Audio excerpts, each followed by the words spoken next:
Welcome to our deep dive today. We're going to be looking at savoir-relier leadership. Have you heard of Oh, this? yeah, definitely. It's a really fascinating approach. Yeah, we're taking a look at Dr. Samuel James's book. It's called Stop Bossing, Start Serving: Relational Leadership. Mm. And it's all about leading without bossing, which is kind of a cool concept when you think about it. Yeah, it really challenges how we traditionally think about leadership. It does. Those top-down hierarchies. Right. This is different. So savoir-relier draws on Christian teachings. It's about building Yeah. relationships and tapping into, like the wisdom of the whole group. Collective wisdom. Exactly. So the book starts with this story about Pastor Daniel.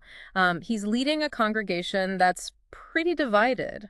Mm. And things are kind of falling apart. I think a lot of us can relate to that, whether it's at work, in our communities, or even in our families. Like, why does that traditional way of leading sometimes just not work? Well, in Pastor Daniel's story, you can see how that hierarchical style, it just misses the mark sometimes. It focuses so much on order and control that it ends up stifling creativity and making those conflicts even worse. So it's like counterproductive almost? Yeah, almost. Mhm. And savoir-relier flips that on its head. It says you need strong relationships as the foundation.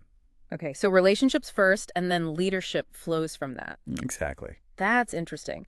So the book talks about these four pillars of savoir-relier: openness, Mm. relational intelligence, active listening, Yeah. and empowerment. And that first one, openness, that one kind of threw me. Yeah, I can see why. Because, we think of leaders as being strong and in charge. So how does being vulnerable fit into that? Well, savoir-relier argues that vulnerability is actually a strength, Oh, not a weakness. really? Yeah, think about it.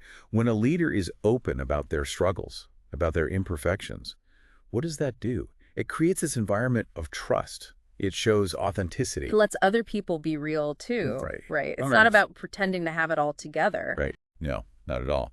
And in Pastor Daniel's story, that's the turning point. He admits that his own controlling behavior was actually making things worse. Wow. So he steps off the pedestal, and that's what allows healing to begin. That's powerful.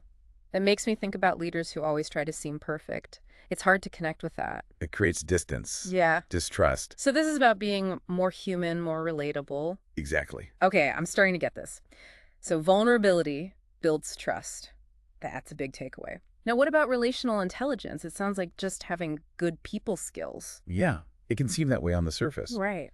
But relational intelligence goes deeper. It's about understanding the web of relationships within a group. The web. Yeah, how they impact the group dynamic. Okay, so it's not just about one-on-one relationships. Right. It's about seeing the bigger picture, how all those connections influence each other. Exactly.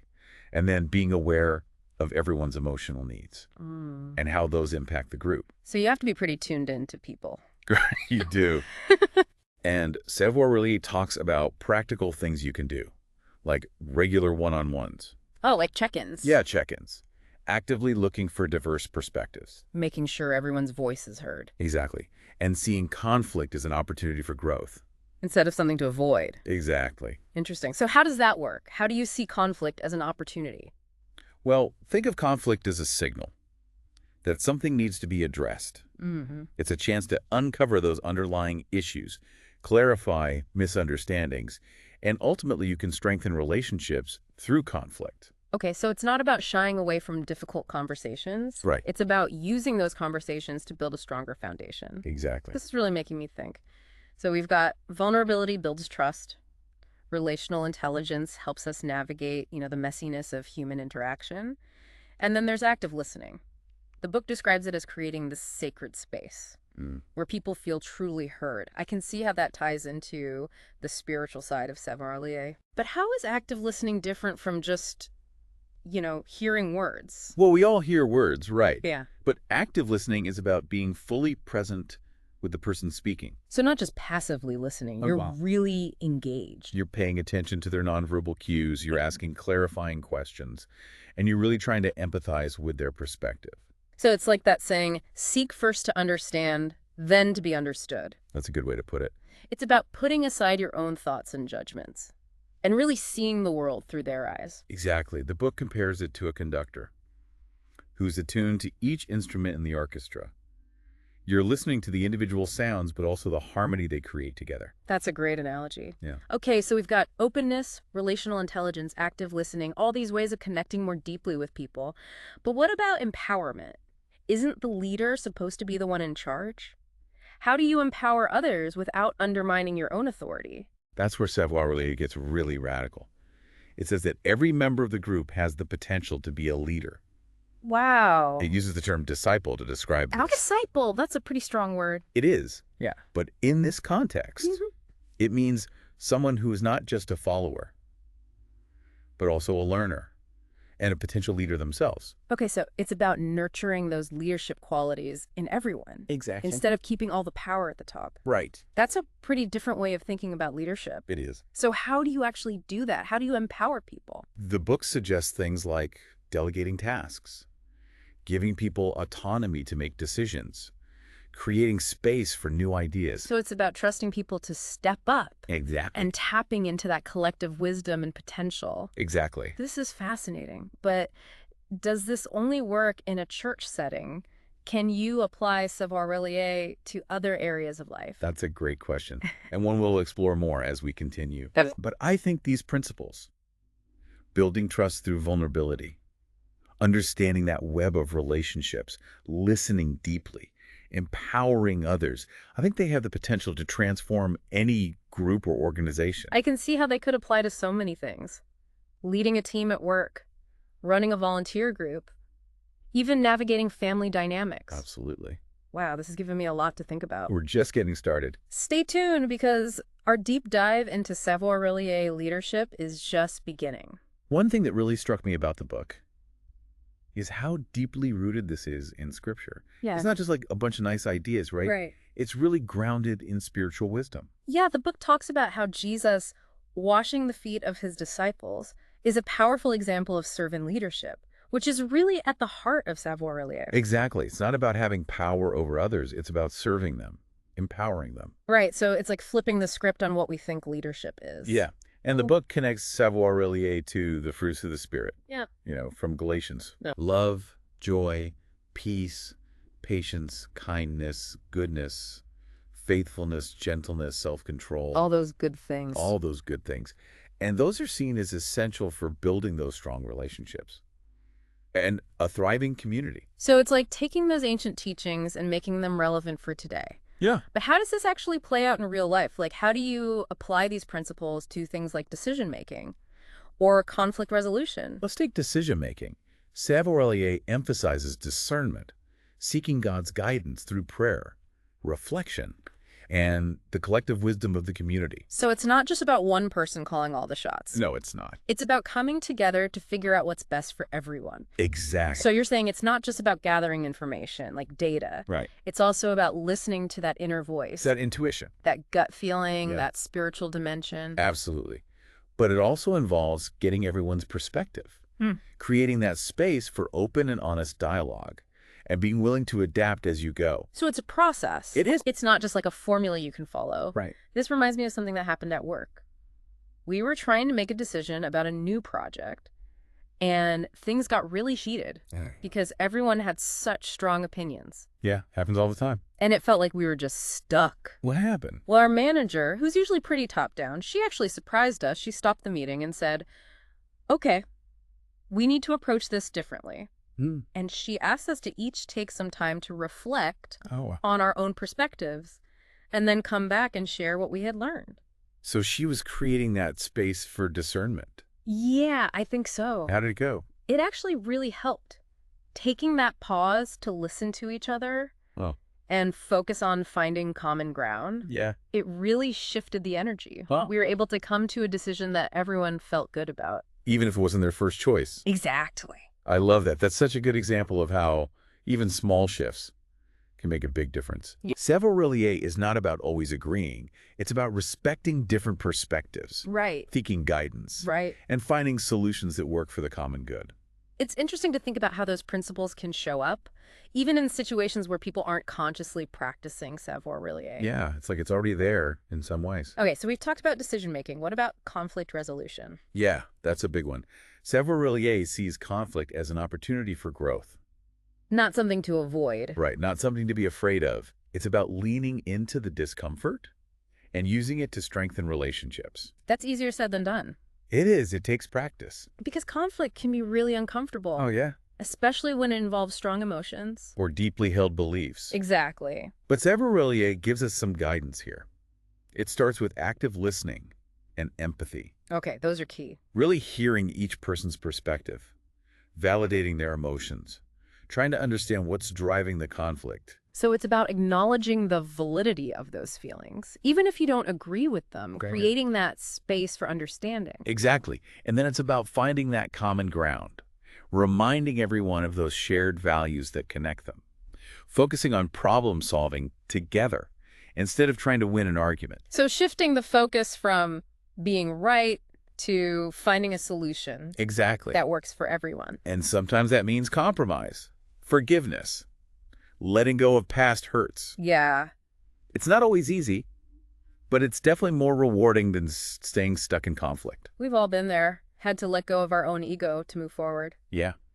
Okay, so Savoir-Allier gives us tools for decision-making, conflict resolution. But what about those times when we're facing change and uncertainty? Those can be really unsettling for a group. Oh, absolutely. Mm-hmm. Especially when there's no clear path forward. Right, no roadmap. And that's where resilience comes in. Yeah. And Savarellier actually provides a framework for building that resilience. Both individually and collectively. Yeah. So it's not just about surviving the storm. It's about coming out stronger on the other side. Right. How does Savoir-Allier help with that? Well, it starts with being adaptable and flexible, Mm. instead of clinging to those rigid plans. Savoir-Allier encourages leaders to be open to new possibilities and to adjust their strategies as needed. I can see how that's important, but it also sounds kind of scary. Letting go of control can be hard. It can, Hmm. especially when you're responsible for other people. Yeah. But the book emphasizes hope and optimism, Hmm. even in the midst of uncertainty. Hmm. It reminds us that there's always potential for growth and positive change, even in those tough situations. This makes me think about the early days of the pandemic. It was such a time of upheaval. Everything felt so chaotic and unpredictable. It was a really challenging time for everyone. Yeah. How did you navigate that? What helped you stay resilient? Honestly, it was my connections with my community. We were all going through it together. And even though we couldn't physically be together for a while, we found ways to stay connected, to support each other, and to remind each other that we weren't alone. That's beautiful. It's a perfect example of those Savoir-Allier principles in action. That connection, that shared purpose, Yeah. and that deep belief in our collective ability to get through those tough times. It makes you wonder how much of Savoir-Allier is already part of our lives, even if we don't have a name for it. It's a good question. Maybe we're all just drawn to these principles because they resonate with something deep inside us. Like a longing for connection, Yeah. meaning belong. Purpose. It's like we're all searching for that. And Savoir-Allier gives us a framework for creating it, not just in our personal lives, but in our communities and organizations. And the book also talks about mentoring and legacy building. Yes, I was going to ask about that. It's not just about what we do in the moment. It's about the impact we have on future generations, Exactly. passing on what we've learned Planting seeds that will continue to grow. long after we're gone, It's about empowering others to step into their own leadership potential. to carry the torch forward. Exactly. True leadership is not about holding on to power. It's about empowering others to lead. I love that. But before we get too far into that, I'm curious about how Savoir-Allier can be applied to working with people from different faith backgrounds. Oh, that's a great question. Uh-huh. Especially in today's world, where there's so much division and polarization. Right, exactly. Can Savoir-Allier help bridge those divides? Mm. I think that's really at the heart of what this is all about. It's about building bridges, not walls. I love that. Recognizing that even though we have different beliefs, we all share a common humanity. But how do you actually do that? How do you put that into practice when there are real differences between faiths? It starts with listening, really hearing and understanding what other people are coming from, recognizing that everyone's perspective is valid, even if it's different from our own. So you're saying it's the opposite of that us versus them mentality. Exactly. We need more of that. We do. Savoir-Allier encourages us to see the world as a tapestry, where each thread, each person, each faith tradition adds its own beauty to the whole. That's a beautiful image. It's about celebrating diversity, embracing complexity, recognizing that we're all part of something much bigger than ourselves. It's a good reminder that we're all interconnected. And our differences actually make us stronger. Yeah. That's a core principle of Savoir-Lire. True strength comes from unity, not uniformity. Okay, so we've talked about savoir-relay and decision-making, conflict resolution, navigating change and uncertainty, interfaith dialogue. Now I want to hear more about mentoring and legacy building. Why is that so important? Well, Savoir-Relay is not just about what we do today. It's about the impact we have on future generations. It's about planting those seeds. That will keep growing long after we're gone, Yeah. empowering others to become leaders themselves. Passing on the torch. Exactly. It's about recognizing that true leadership is not about holding on to power, but about empowering others to lead. So what does mentoring look like in this context? It starts with trust, creating a safe space for people to explore their own leadership potential. It's about listening, empathy, and sharing wisdom without trying to control them. So guiding rather than directing. That's a good way to put it. Empowering them to find their own voice, develop their strengths, and make their own mistakes along the way. I'm thinking about the mentors I've had, the ones who really made a difference. They believed in me, even when I doubted myself. They challenged me to grow, and they were there to support me when I stumbled. That's the essence of Savoir-Relay mentoring, creating that space where people feel seen and heard and valued so they can develop the confidence to become leaders themselves. That's really inspiring. This whole conversation has really opened my eyes to a new way of thinking about leadership. And we've only just scratched the surface. There's so much more to explore in Dr. James's book. That's right. There's a whole world of wisdom and insight waiting to be uncovered. Stay tuned for the final part of our deep dive, where we'll unpack even more of the practical applications of Savoir-Relay leadership. You know, we've come a long way in this deep dive, exploring Savoir-Relay leadership, We have. all four pillars, Yeah. biblical foundations, even how it applies to things like conflict and interfaith work. It's been quite a journey. It has. One thing that really stands out to me is how Savoir-Relay takes what we often think of as soft skills, like love, patience, kindness, and says, actually, these are essential for good leadership. You're right. It reframes those qualities Yeah. as powerful tools. It's like they're the threads that weave the whole tapestry together. I like that. The threads of the tapestry. Yeah. Because you're right. Without those qualities, you could have all the charisma in the world, all the strategic brilliance, but you won't really connect with people. Right. You won't build trust, Right. and you won't inspire people to be their best. It makes me think about those three savoirs the book talks about: savoir-faire, savoir-être, and savoir-agir. It's a mouthful, isn't it? It is, but they're really interesting concepts. They are? So savoir-faire is about the practical skills of leadership, Right, like communication, planning, decision-making. those concrete things. Yeah. And then savoir-être, that's about the leader's way of being. Their character? Yeah, their values, their That's authenticity. genuine. And then savoir-agir is like putting it all together. Right, taking those skills and that character Mm. and using them effectively in different situations. So it's like a three-legged stool. I like that analogy. You need all three to be a strong leader. You do. But you know, I have to admit, some of these savoir-faire ideas, they feel kind of backwards. Like leading with vulnerability. Isn't that the opposite of what we usually think of as strong leadership? It does challenge the traditional model. Maybe that's why it feels so refreshing. It's asking us to rethink those old ideas about strength and control Right. and embrace something more authentic, more compassionate, Yeah, like a different way of leading. a new way, One that's more in line with, our values. and the kind of world we want to create. Exactly. And the great thing is, Savoir-Relay isn't just theory. It gives you practical ways to actually do this. That's what I like about it. It's not just a bunch of fluffy ideas. You can actually put it into practice. You can. And speaking of putting it into practice, we talked about mentoring and legacy building.